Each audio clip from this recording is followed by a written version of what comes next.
The horrors of night, the light gently casting harsh shadows over the room's walls. They created devils and ghouls that wanted to take him.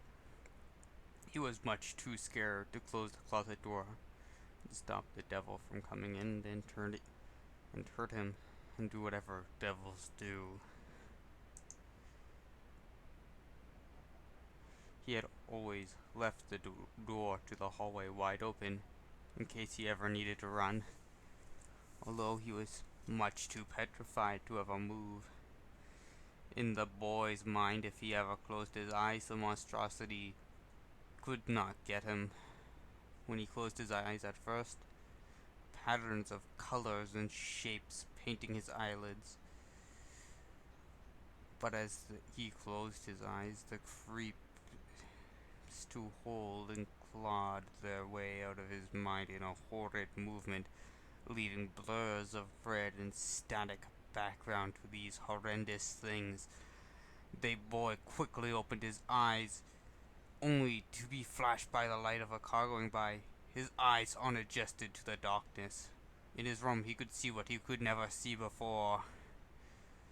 Long tendrils and claws morphing and crawling across the wall.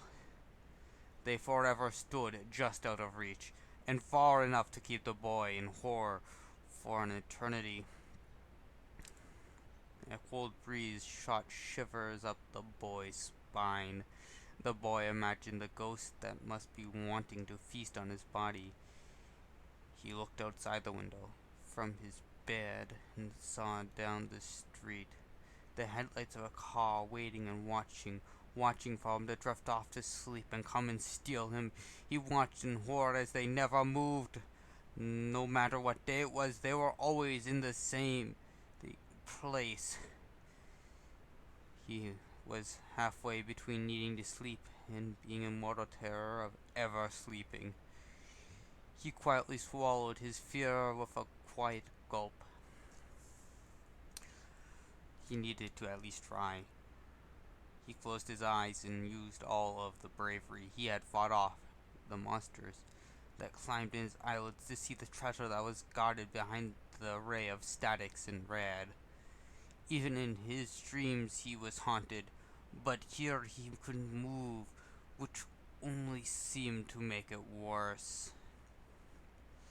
He walked around his grandma's house in his sleep.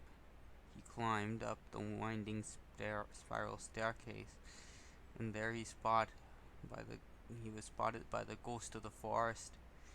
What for all the boy could tell, he was a deranged psychopath that wanted to cut up the boy and feast upon his guts. He tried to sneak into the room behind the secret wall. However, from the other side of the great white room, he was caught and just slipped into the other room.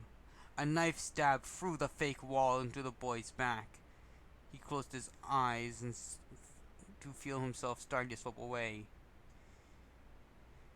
He tried to scream, but something was wrong. He couldn't move. He was fading. The room faded to black with static and red blurs. The monster on his eyelids were back. He forced them open to see the tendrils and claws were gone. The devil's ghouls replaced by a divine light.